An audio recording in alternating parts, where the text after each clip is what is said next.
Antes de eu começar a te contar o que aconteceu, eu preciso de uma coisa de você. Comenta aqui embaixo de qual cidade você está assistindo esse vídeo agora. Cidade e estado. Porque essa história que eu vou te contar aconteceu no interior de Minas Gerais, e eu quero saber se ela vai chegar nas cidades que precisam ouvir.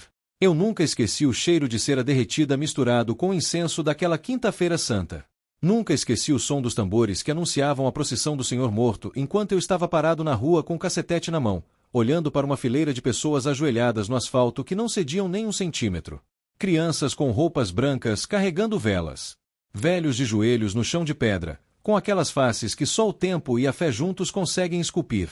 Um padre com a custódia erguida acima da cabeça, parado na frente de mim como se fosse uma parede de concreto feita de carne e osso e convicção. E eu com ordem direta para acabar com aquilo antes que a imprensa chegasse. O que aconteceu naquela Semana Santa em Bom Jesus do Amparo mudou a minha vida. E não foi o que aconteceu na rua que mudou.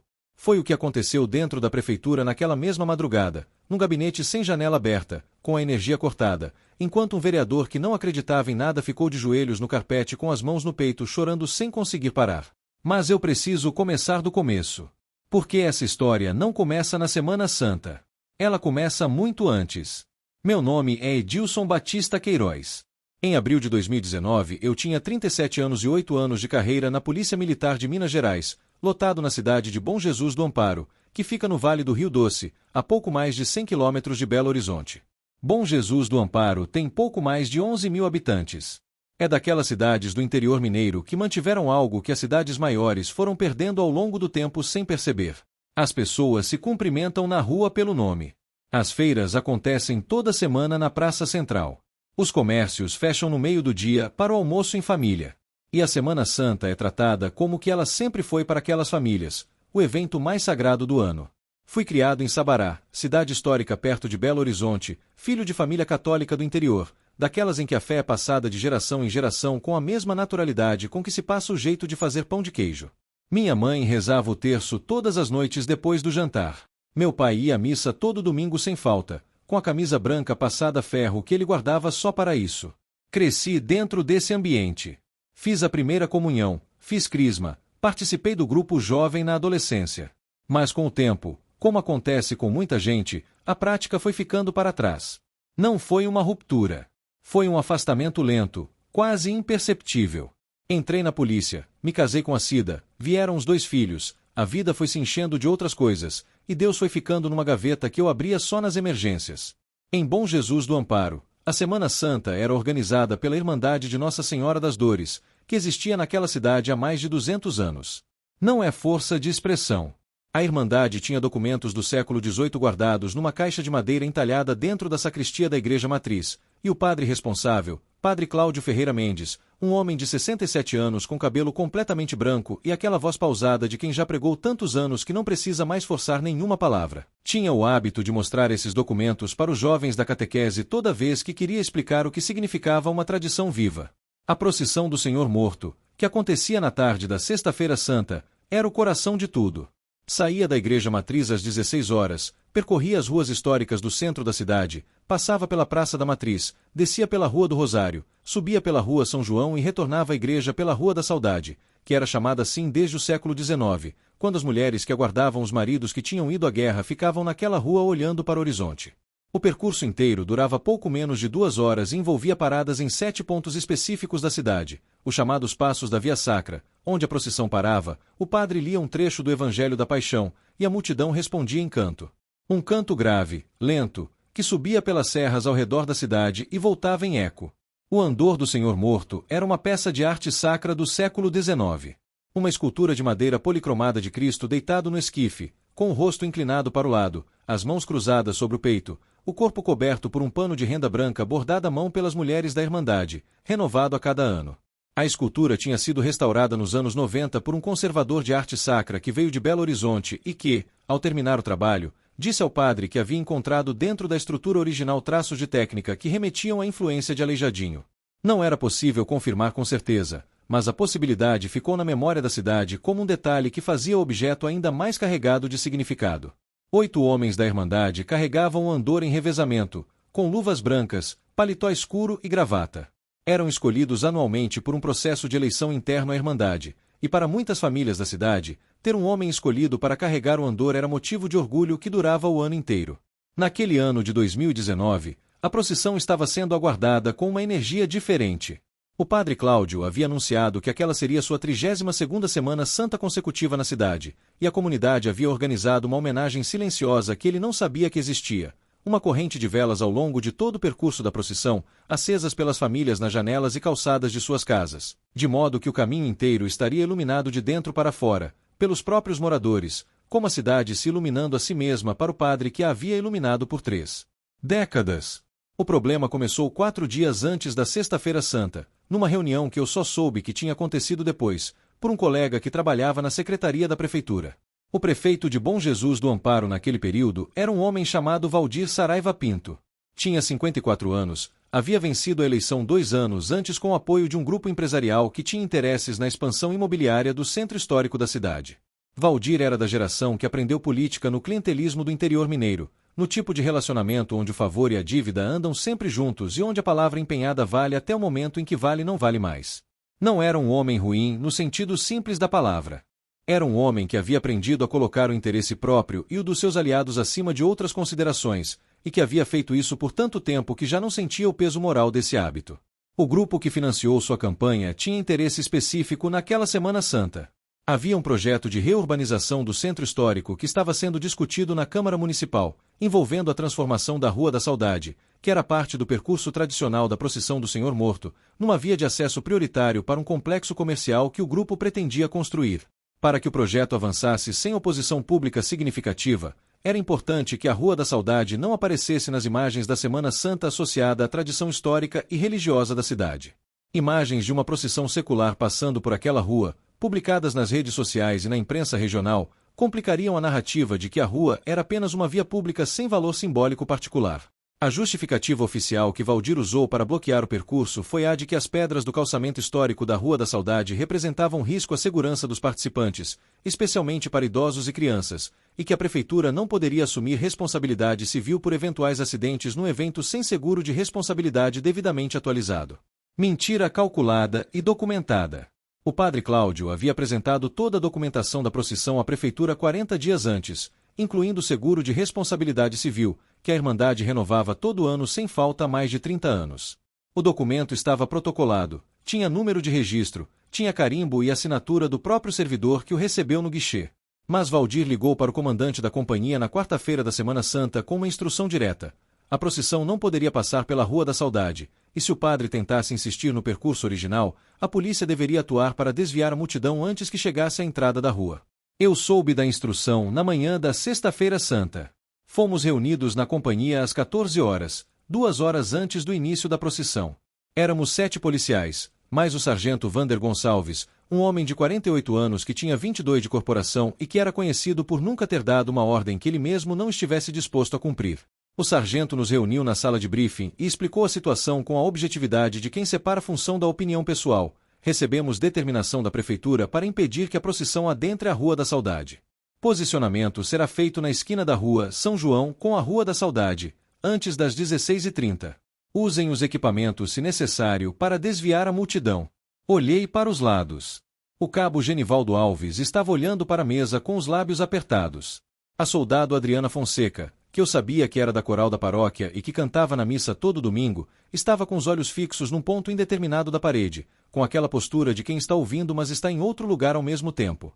O soldado Ribamar Souza, que tinha entrado na corporação há menos de 2 anos e que era natural de São João Evangelista, cidade vizinha de tradição também muito católica, ficou olhando para o sargento com uma expressão que não tinha nome mas que eu reconhecia porque era a mesma que eu devia estar fazendo. Ninguém contestou a ordem. Você não contesta a ordem assim num ambiente militar. Você obedece primeiro. O que acontece dentro de você enquanto obedece é outra história. Saímos em 2 viaturas e chegamos às proximidades da igreja matriz por volta das 15h40. Tinha gente demais já na rua. Muito mais do que nos anos anteriores, segundo me disse o cabo Genivaldo, que participava da procissão de farda há 6 anos. Famílias completas nas calçadas, as cadeiras de plástico que as pessoas de Minas Gerais carregam para qualquer evento ao ar livre já posicionadas na primeira fila. Grupos de mulheres com as roupas escuras tradicionais da Semana Santa, os cabelos cobertos com lenços negros. Crianças com as roupas brancas da Via Sacra, algumas com coroas de espinhos feitas de galhos secos da caatinga que os catequistas haviam ensinado elas a montar. Idosos em cadeiras de rodas, alguns deles carregados por filhos e netos com aquela deferência específica de quem entende que estar ali naquele dia com aquele parente é um ato de amor que vai durar na memória muito além daquela tarde. O padre Cláudio estava no adro da igreja matriz de joelhos diante do andor do Senhor morto, com os braços abertos em oração silenciosa. Ficou naquela posição por vários minutos, com a batina roxa da Semana Santa, o cabelo branco iluminado pelo sol de abril que ainda estava quente naquele final de tarde. Ao redor dele, os 8 homens da Irmandade com as luvas brancas aguardavam o momento de assumir o andor. A escultura do Senhor morto estava coberta pelo pano de renda branca que as mulheres da Irmandade haviam bordado ao longo dos meses anteriores. Tinha flores frescas dispostas ao redor do esquife, flores do Cerrado Mineiro colhidas pelas famílias da comunidade nas semanas anteriores e guardadas em água para chegar à procissão com a vida ainda dentro. Havia rosas, quaresmeiras, sempre vivas e ramos de alecrim, que no interior de Minas é associado desde o tempo colonial com oração e proteção. O cheiro de incenso já estava no ar antes mesmo da procissão começar. O diácono que auxiliava o padre Cláudio percorria as laterais do adro com turíbulo, deixando aquelas nuvens brancas que o vento espalhava pela rua de um jeito que cobria tudo com aquele perfume que qualquer pessoa criada em tradição católica no interior mineiro reconhece antes de terminar de respirar. Nos posicionamos na esquina da rua São João com a Rua da Saudade às 16h20. A estratégia do sargento era deixar a procissão sair da igreja, deixar ela percorrer os primeiros 6 passos da via sacra sem interferência, e só no 7º passo, que ficava justamente na entrada da Rua da Saudade, bloquear o caminho e redirecionar a multidão por uma rua paralela que evitava o trecho proibido. A justificativa pública que daríamos seria a de segurança do calçamento. Fiquei parado naquela esquina ouvindo o sino da torre da igreja começar a tocar. Era um sino antigo, de bronze, que a cidade havia ganhado de um fazendeiro no início do século XX cujo som tinha aquela qualidade específica dos sinos históricos, mais encorpado, mais longo no ar, como se as décadas de repique tivessem afinado o metal de uma maneira que nenhum fundidor poderia planejar. Ao primeiro toque do sino, a multidão que estava dispersa nas calçadas foi se organizando espontaneamente no espaço da rua. Não havia orientação explícita. As pessoas simplesmente sabiam onde ficar porque haviam feito aquilo dezenas de vezes ao longo das suas vidas e tinham aprendido com os pais que tinham aprendido com os avós. Era um conhecimento corporal, guardado nos músculos e não na cabeça. Às 16 horas em ponto, o padre Cláudio se levantou do ajoelhamento, voltou-se para o andor e fez o sinal da cruz com a mão direita sobre a escultura do Senhor morto. Os 8 homens da Irmandade assumiram as hastes do andor com aquela delicadeza de quem está levantando algo que pesa muito mais do que o peso físico do objeto. E a procissão começou a se mover. O canto que saiu daquelas centenas de gargantas ao mesmo tempo chegou até onde eu estava como uma onda. Não é metáfora. Era uma coisa física, aquele volume de vozes humanas cantando em uníssono numa rua estreita de cidade histórica, com as casas de fachada colonial refletindo o som de volta para dentro. O canto da Semana Santa do interior mineiro é diferente de qualquer outro canto. É lento, é grave, é cheio daquela tristeza que não é desespero mas é reconhecimento. É o canto de quem sabe que o que está sendo lembrado é real e que a dor que está sendo cantada é a mesma dor de toda geração. Segurei o cacetete com as 2 mãos e senti algo que não sei nomear adequadamente até hoje. Era como se o objeto pesasse diferente do que pesava normalmente. Como se houvesse uma resistência vindo de dentro do meu próprio braço contra a ideia de levantar aquilo em direção àquelas pessoas. A luz da tarde de abril batia nas fachadas das casas históricas do centro de Bom Jesus do Amparo de um jeito que só acontece naquela época do ano, quando o sol começa a descer mais cedo e lança aquela iluminação dourada e horizontal que faz as pedras antigas parecerem acesas por dentro. E nas janelas e calçadas das casas ao longo do percurso, as famílias que haviam combinado aquela surpresa para o padre Cláudio começavam a acender as velas. Uma janela de cada vez, uma família de cada vez, aquela luz amarela e tremida aparecendo atrás de cada vidro em cada soleira, construindo aquele corredor de claridade que os moradores haviam preparado como presente para um padre que havia dedicado mais de 3 décadas da vida a uma cidade que não era sua de origem. A procissão avançou pelos primeiros 6 passos da via sacra sem que nada acontecesse da nossa parte. A cada parada, o padre erguia o livro do Evangelho, lia o trecho correspondente, a multidão respondia no canto e a caminhada recomeçava. As crianças na frente jogavam pétalas de rosa branca no chão. O incenso do diácono deixava rastros de fumaça que o vento carregava para os lados das casas e que as famílias nas janelas respiravam junto com aquela luz das velas. Quando a procissão dobrou a rua São João em direção ao ponto onde estávamos posicionados, o sargento Vander deu um passo para o meio da rua e ergueu a mão com a palma aberta. Eu avancei junto com os outros 6 colegas e formamos uma linha atravessada na rua, bloqueando o acesso à Rua da Saudade. A procissão parou. O canto foi diminuindo aos poucos, não porque alguém mandou parar, mas porque as pessoas da frente começaram a perceber o que estava acontecendo e a palavra foi passando para trás em sussurros de incredulidade. Vi nos rostos das pessoas na primeira fila uma expressão que eu conhecia de outras situações tensas em serviço, mas que nunca havia visto combinada com aquele contexto. Era a expressão de quem está sendo confrontado com algo que não faz nenhum sentido dentro do mundo que conhece. O sargento usou o vocabulário padrão. A procissão não estava autorizada a prosseguir pela Rua da Saudade por razões de segurança pública. Solicitava-se que a multidão seguisse pela rua paralela. O padre Cláudio caminhou para a frente da coluna com aqueles passos lentos de sempre. Tinha o andor às costas, o incenso ainda no ar, as vozes de centenas de pessoas suspensas num silêncio que não era vazio.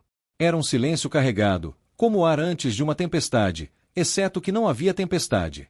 Havia um padre de 67 anos com o cabelo branco e a batina roxa e um papel na mão. Ele parou a 3 metros do sargento, olhou para cada um de nós com uma calma que eu nunca havia visto diante de uma situação de tensão, e ergueu o documento acima da cabeça. Disse com aquela voz que não precisava de microfone para preencher uma rua inteira: esse percurso está devidamente autorizado pela Prefeitura Municipal através de documentação protocolada há 40 dias. Tenho o registro aqui. Essa procissão vai percorrer o trajeto que percorre há mais de 200 anos, porque é esse o trajeto, e nenhuma instrução de última hora sem fundamento legal tem autoridade para alterar 200 anos de fé viva desta comunidade. O sargento olhou para o papel, virou-se para nós e fez o gesto com a cabeça. Avançamos. O que aconteceu nos minutos seguintes é o tipo de coisa que eu tentei por muito tempo organizar numa narrativa linear e que não se deixa organizar assim, porque não aconteceu de forma linear. Aconteceu em camadas, em vários lugares ao mesmo tempo, de maneiras que só foram fazendo sentido umas em relação às outras quando eu pude ver tudo de fora, muito depois. As pessoas na frente da procissão não recuaram. Algumas deram um passo para trás, instintivamente, com aquele reflexo de quem não esperava ver policiais avançando naquela direção. Mas logo depois voltaram ao lugar. Um grupo de homens de meia idade que carregavam estandartes se fechou em torno do andor com os braços dados, formando um círculo humano ao redor da escultura do Senhor morto. Não estavam agressivos. Não tinham expressão de confronto. Tinham expressão de determinação serena, que é uma coisa muito diferente e que é muito mais difícil de enfrentar do que a agressividade, porque a agressividade você sabe como responder e a determinação serena você não sabe, porque ela não te oferece nada para rebater. Uma senhora de cabelos completamente brancos, que depois soube chamar-se Dona Zulmira, de 81 anos, moradora da Rua da Saudade há toda a vida, desceu devagar da calçada onde estava sentada, abriu espaço entre as pessoas, chegou até o meio da rua e se ajoelhou no asfalto com os 2 joelhos, com aquela dificuldade específica de quem tem os joelhos castigados pelo tempo, mas que decide que essa dificuldade não é motivo suficiente para não fazer o que precisa ser feito. Juntou as mãos na altura do peito, fechou os olhos e ficou assim, imóvel. Como se tivesse entrado num lugar interno que nenhuma força do lado de fora tinha chave para alcançar.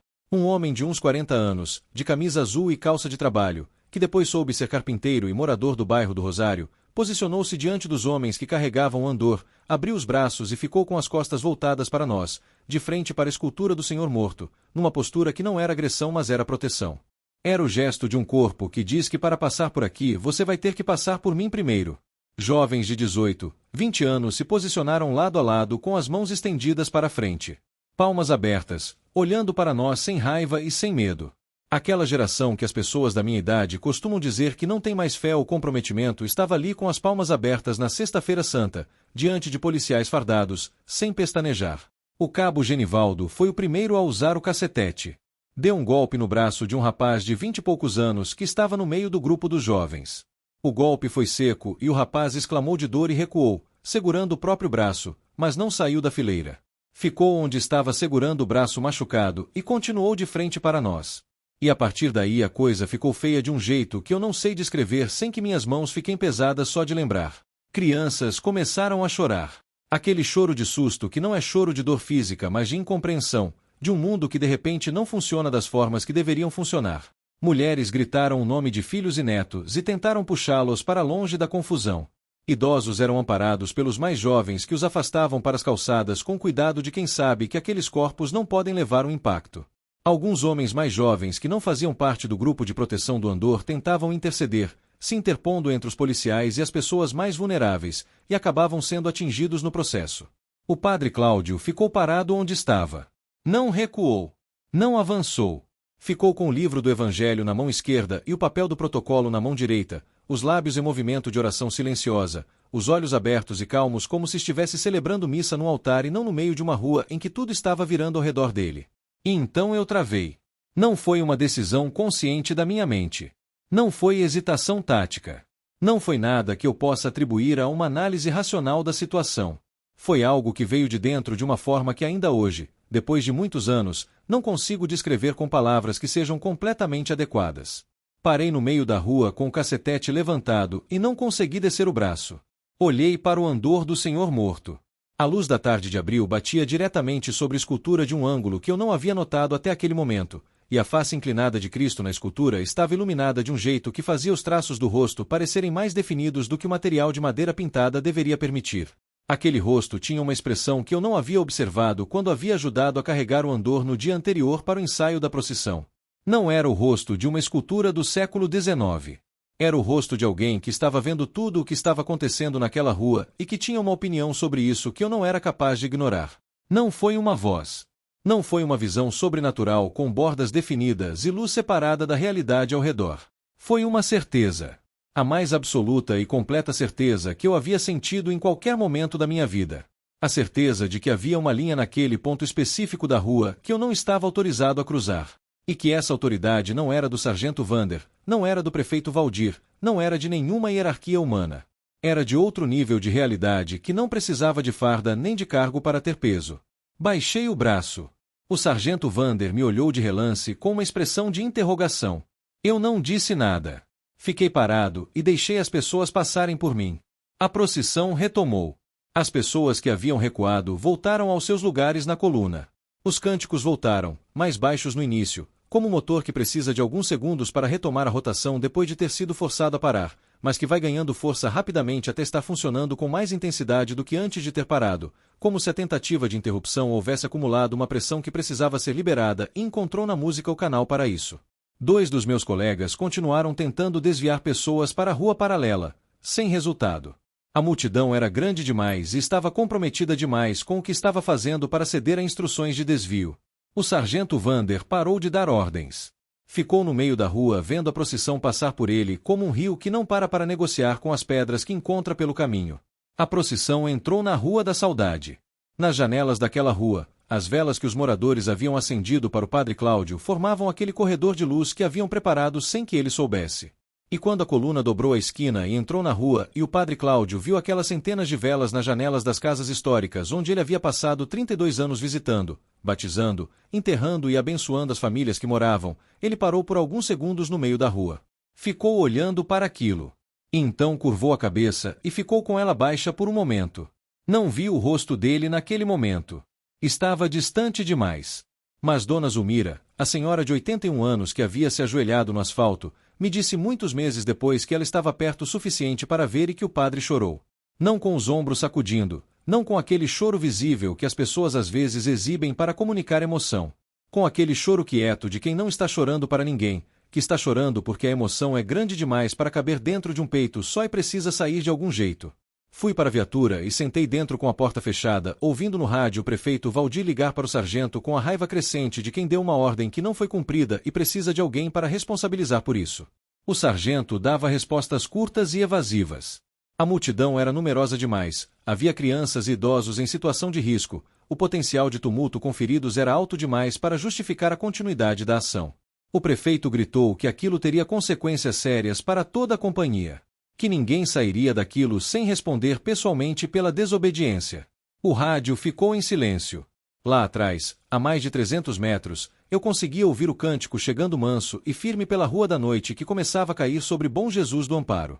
Mas o que aconteceu naquela noite dentro da prefeitura é a parte da história que eu precisei de meses para conseguir ouvir do começo ao fim sem que a voz me falhasse tentando contar. Soube do que aconteceu na madrugada daquela sexta-feira santa por 3 fontes diferentes, que me contaram versões independentes que encaixaram uma na outra com uma precisão que não havia como ser resultado de combinação prévia, porque as 3 pessoas não tinham o hábito de falar entre si. O prefeito Valdir havia convocado uma reunião de emergência no gabinete às 21 horas, depois que ficou claro que a procissão havia percorrido o trajeto completo sem impedimento e que as imagens já estavam circulando nas redes sociais com os comentários das famílias da cidade. Presentes na reunião estavam o vice-prefeito Alencar Magalhães, o secretário de obras Hélio Drummond, o assessor jurídico da prefeitura, um homem chamado Gustavo Rocha Falcão, de 42 anos, formado em Direito pela UFMG, que havia saído de Belo Horizonte para trabalhar naquele município 2 anos antes como parte do acordo político que havia financiado a campanha de Valdir, e 2 vereadores ligados ao grupo empresarial cujos interesses na Rua da Saudade estavam no centro de tudo aquilo. A reunião tinha como objetivo deliberar sobre os próximos passos legais contra o padre e a Irmandade, incluindo a possibilidade de notificação formal por ocupação irregular de via pública e a revogação retroativa do alvará, que o assessor jurídico Gustavo havia dito que poderia ser tecnicamente argumentada com base numa cláusula de segurança que ninguém havia lido direito antes. A reunião estava em andamento. O assessor Gustavo estava explicando a tese jurídica com os documentos abertos na mesa à sua frente, quando às 22h37 a energia elétrica de todo o prédio da prefeitura foi cortada abruptamente.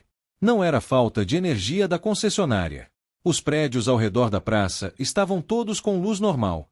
O posto de saúde na esquina, a Câmara Municipal do outro lado da praça, as residências nas ruas adjacentes. Tudo com luz. Apenas o prédio da prefeitura ficou no escuro completo. Os técnicos de plantão foram acionados imediatamente. Chegaram em menos de 15 minutos e fizeram a verificação completa do quadro elétrico principal e dos quadros secundários de cada andar. O laudo que produziram naquela noite, que eu li muito tempo depois porque consegui uma cópia através de um colega que trabalha na Secretaria Municipal, registra que não havia nenhuma explicação técnica identificável para a interrupção. Os disjuntores não haviam disparado. Os fusíveis estavam intactos. As conexões estavam todas em posição correta. A energia simplesmente não estava chegando ao prédio por razão que os técnicos não conseguiram identificar em nenhum dos sistemas que examinaram. A reunião no gabinete do segundo andar continuou à luz de lanternas de celular e de 2 velas que alguém encontrou numa gaveta. E foi nesse momento que o assessor jurídico Gustavo Rocha Falcão viveu o que ele descreveu, em conversas posteriores com pessoas diferentes, como o momento mais desorientador da sua vida adulta, mais desorientador do que a morte do pai, mais desorientador do que o divórcio, mais desorientador do que qualquer situação profissional ou pessoal que havia enfrentado nos 42 anos anteriores.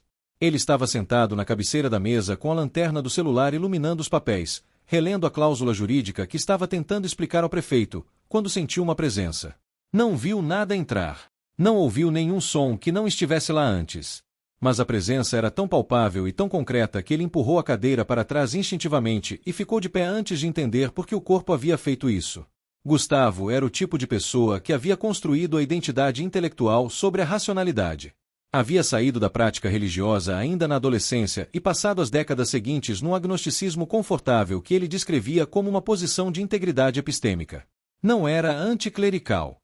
Simplesmente não tinha fé e não sentia falta dela.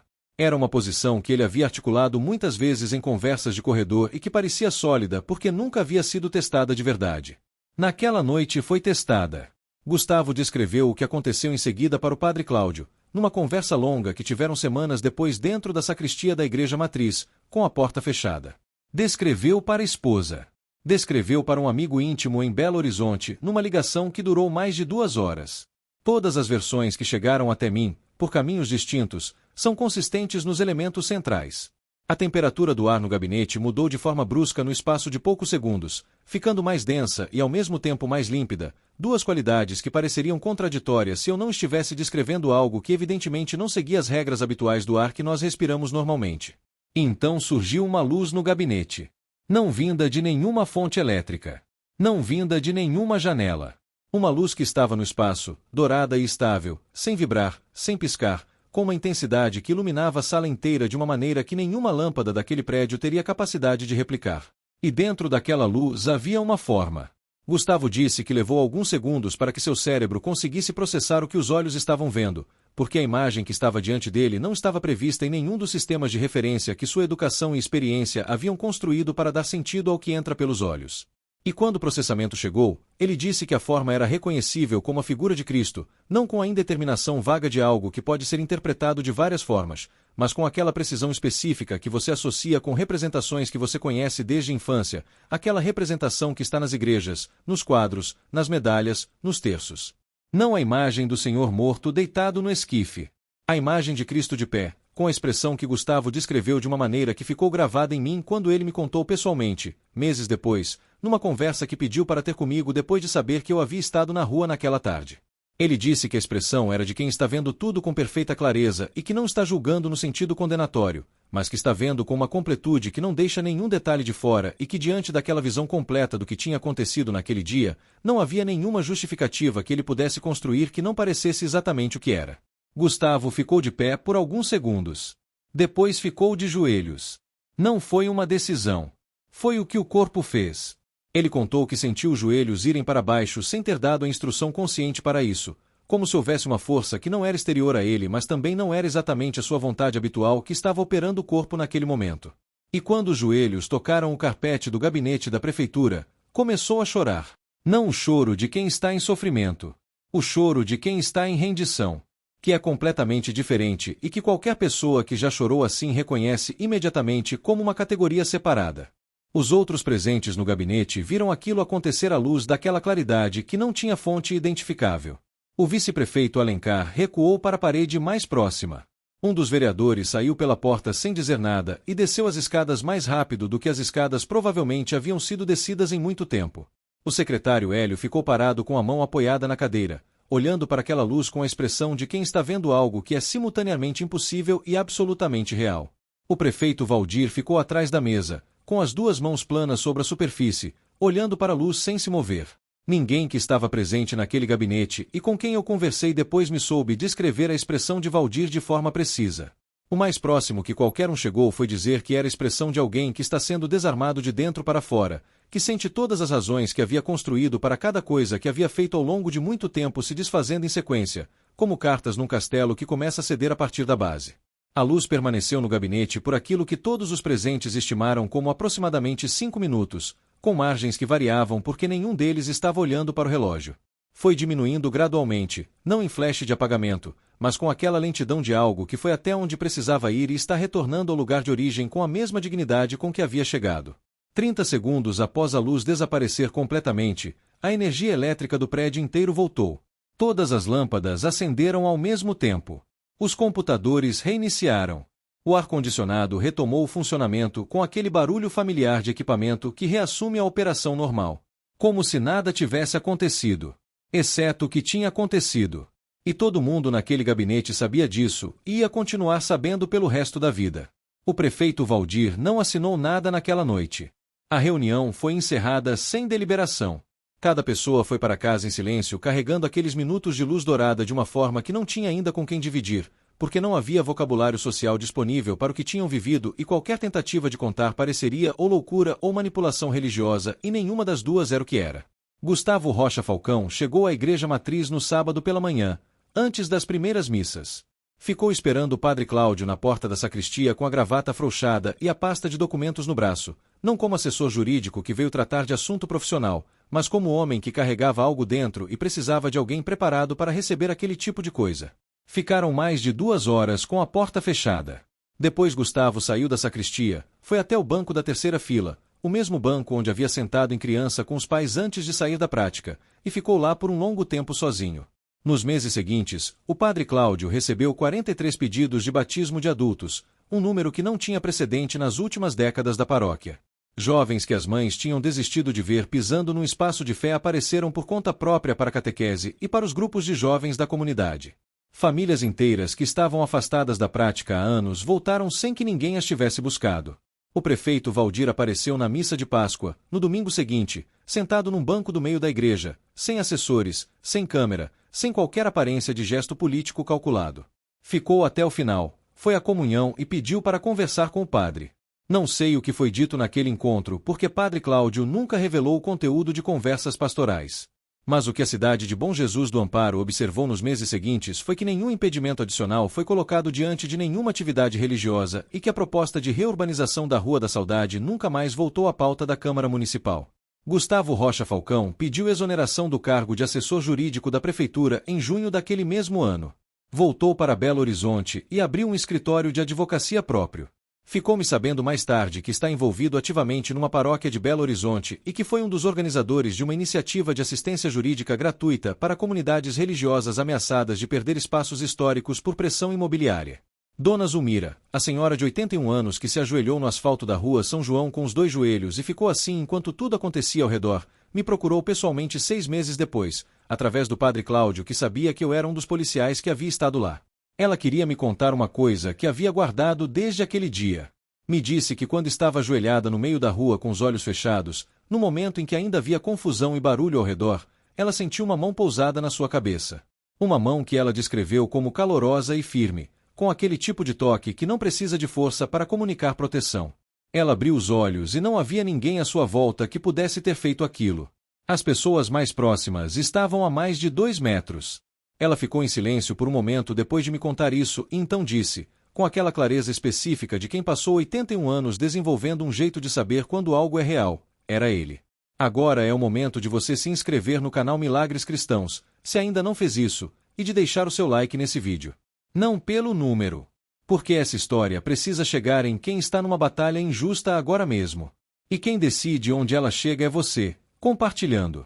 Os policiais que participaram daquela tarde viveram os meses seguintes cada um do seu jeito. O cabo Genivaldo foi ao padre Cláudio 3 semanas depois, sozinho, numa tarde de semana. Ficou lá por 2 horas. Quando saiu, me ligou naquela noite e disse uma coisa curta: eu precisava ter parado junto com você naquela hora. A soldado Adriana Fonseca voltou para a coral da paróquia e me disse que canta agora com uma convicção que não estava lá antes, porque agora ela sabe de forma diferente do que sabia antes o que está cantando. O soldado Ribamar me procurou num sábado no estacionamento da companhia e disse que havia retomado o hábito de rezar em casa com a família, que havia abandonado há anos, e que os filhos haviam perguntado o que havia mudado e ele não havia sabido dizer com palavras precisas, mas sabia com certeza que havia mudado. O sargento Vander ficou em silêncio sobre o assunto por quase 1 ano. Depois me chamou para tomar um café na cidade e disse, olhando para o copo, com aquela objetividade direta de 22 anos de corporação, foi certo ter parado, Edilson. Não sei o que você viu, mas foi certo. Eu fui à igreja matriz na manhã de Páscoa daquele ano. Não por obrigação, não por hábito, não por nenhuma razão que eu pudesse articular adequadamente para outra pessoa. Fui porque havia algo dentro de mim depois daquela tarde na rua São João que não estava satisfeito com nenhuma outra opção. Sentei num banco da frente pela primeira vez em muitos anos, não no fundo onde a gente senta quando quer poder sair sem ser visto. Fiquei até o final. Fui à comunhão com a Cida e os filhos, que olharam para mim com uma expressão que tentavam controlar mas que eu li claramente, porque era a expressão de quem está feliz com algo que não esperava e não quer estragá-lo fazendo comentário antes da hora. Na saída, o padre Cláudio me cumprimentou na porta com aquele aperto de mão firme e o olhar direto que era o jeito dele de tratar cada pessoa como se fosse a única pessoa ali. Não disse nada sobre a Sexta-feira Santa. Não precisou. Depois de uma pausa curta, disse apenas, bom te ver aqui, Edilson. Fui para casa com a família debaixo do sol de abril de Minas Gerais e fiquei na varanda depois do almoço pensando naquilo que o padre havia dito com tão poucas palavras e em como às vezes as poucas palavras certas fazem mais do que páginas inteiras de explicação. O que eu sei hoje, depois de tudo aquilo, é diferente do que eu sabia antes de uma forma que não é apenas conhecimento novo adicionado ao que já existia. É uma base diferente embaixo de tudo. A fé que eu tinha antes daquela tarde na rua São João era uma fé de gaveta, tirada nas emergências e guardada de volta quando a emergência passava. A fé que tenho hoje é de outro tipo. É a fé de quem estava na rua quando a multidão não cedeu ao que deveria ser mais forte do que ela. De quem viu um padre de 67 anos ficar parado com o alvará na mão diante de 8 policiais sem recuar 1 centímetro. De quem travou no meio de uma operação com o cacetete levantado sem saber de onde vinha a certeza de que havia uma linha ali que não podia ser cruzada. Aquela procissão do Senhor morto em Bom Jesus do Amparo passou pela Rua da Saudade como havia passado por mais de 200 anos. Passou com as velas nas janelas das casas históricas, com o canto grave que subia pelas serras ao redor e voltava em eco, com as flores do cerrado ao redor do esquife e o incenso do diácono deixando rastros brancos no ar da tarde de abril. Passou porque 800 pessoas com velas e fé resistiram a 8 policiais com cacetetes, não pela força física, mas por uma proteção que não era deste mundo e que não precisa de alvará de nenhuma prefeitura para se manifestar. Aquela escultura do século XIX com a face inclinada e as mãos cruzadas sobre o peito passou pela Rua da Saudade naquela tarde porque existem coisas que duram mais do que qualquer instrução de gabinete. E porque existe uma autoridade diante da qual toda outra autoridade, por mais convicta de si mesma que esteja, eventualmente abaixa o braço. Eu sei disso porque baixei o meu. Para cada pessoa que está ouvindo isso agora e está no meio de uma batalha que parece impossível, que está sendo empurrada para fora de algum caminho que tem o direito de percorrer, que está diante de uma força que parece grande demais para resistir, que está carregando uma injustiça que parece pesada demais para continuar carregando, eu quero dizer uma coisa direta. A procissão continua. Mesmo quando bloqueiam a rua, a procissão continua. Mesmo quando apagam a luz do gabinete onde os planos foram feitos, a luz que importa não apaga. Mesmo quando 8 policiais avançam com cacetetes, as mãos abertas dos que ficam de pé na frente da fé são mais firmes do que qualquer instrução de prefeitura. Chama por aquele que estava no esquife naquela tarde em Bom Jesus do Amparo. Chama com tudo que você tem, do jeito que você conseguir, da rua onde está, do chão onde estiver, da varanda da sua casa, do banco do ônibus, de onde a vida te colocou neste momento. Fala com ele como falaria com alguém que está na sua frente e que já viu tudo, que não perdeu nenhum detalhe do que aconteceu com você, e que tem uma autoridade sobre a situação que não precisa de nenhuma aprovação humana para agir. Ele sabe o seu nome. Ele sabe o percurso que é seu. Ele sabe qual é a rua da saudade da sua vida, aquela rua que você tem o direito de percorrer e que alguém tentou fechar. A procissão passa. Comenta aqui embaixo de qual cidade você está ouvindo essa história. Eu leio cada mensagem. Deixa o like, compartilha com quem está numa batalha que parece grande demais. Às vezes a única coisa que alguém precisa é saber que a procissão de outra pessoa também foi bloqueada e mesmo assim chegou onde tinha que chegar. Se inscreve no canal Milagres Cristãos, ativa o sininho, porque toda semana tem uma história nova sendo contada aqui. E essas histórias foram feitas para chegar em quem precisa delas. A procissão passa. Sempre passa.